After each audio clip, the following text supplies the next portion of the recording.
Okay, here I am, packing to be homeless. My Quicksilver long sleeve tee and a sweaty beanie. Beanie is the attire we need in it to be homeless. Some socks, designer undies. Oh, don't forget matching toilet kit, sleeping bag. Yep, need a sleeping bag. That'll do. Slept worse.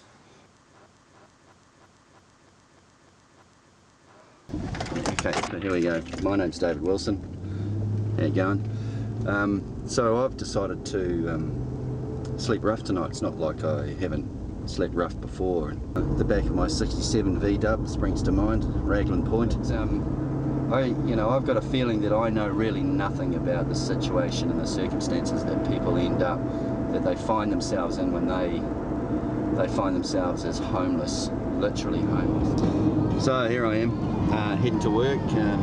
It's a little bit like Lilliput, isn't it? You know, these Lilliputian strings that are just threads that are thrown over your life. You've got to pay the power bill, got to pay the phone bill, got to pay for an internet. We need a new internet. You know, let's have the HP on some new furniture.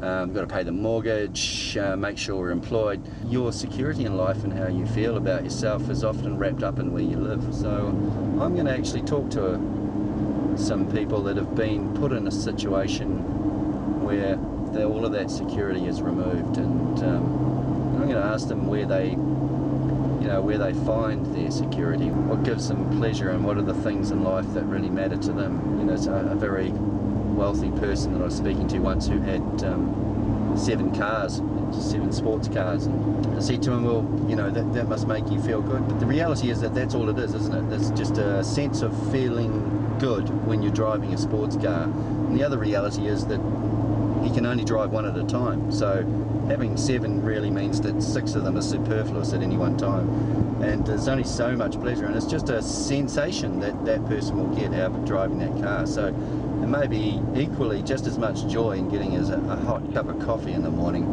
as there is in driving a sports car. I don't know, but I suppose it's all relative. Hopefully I'm going to find some of those things out. Just got a call from Radio Live, and they said, you're doing this big sleep out, aren't you? And I said, yes. They said, we'd like to interview someone at World at Noon to talk about the thing, but is there anyone there that's famous that we could talk to? So I had to refer them to LifeWise. I think we got Mark Ellis coming tonight, so Mark Ellis is, well, he's famous enough, isn't he? So put them on to him. Okay, so this is Joe's business. Joe actually sometimes has people sleeping right outside his door, right in this little alcove here. Joe has to deal with this every now and then. He's pretty good. He gets me my mochaccino early in the morning. Heading up to Airedale Street. One of the clients. There's the lovely Jacinda Ardern, Labour MP, another one that's going to be inflicted pain upon tonight. Do you have any comments? I'm smiling. Oh, this is good. Let's see if you're smiling in the morning. We'll do it before and after. It's all looking pretty good. Kipping down, you know, in a bus shelter or something like that may seem okay, but you just don't know what's going to happen to you, and how could you sleep? Worrying that someone's going to come along and steal your stuff, what you've got, or worse still, injure you. So this is the unlikely bunch in all its glory. We're heading off to dinner now. I think if we're in trouble, we'll run and get that guy there. There you go. This is the dinner time for all the non-homeless pretending to be homeless.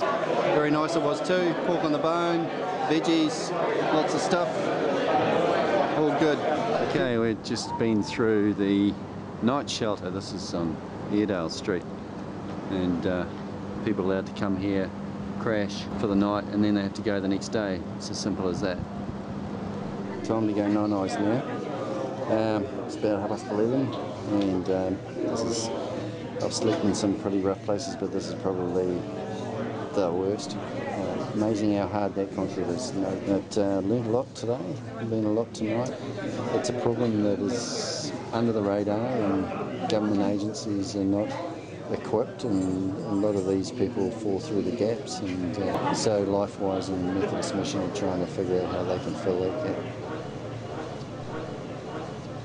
Okay, so here I am after my big night out, big sleep out. I've learned that you know, this problem actually can be resolved.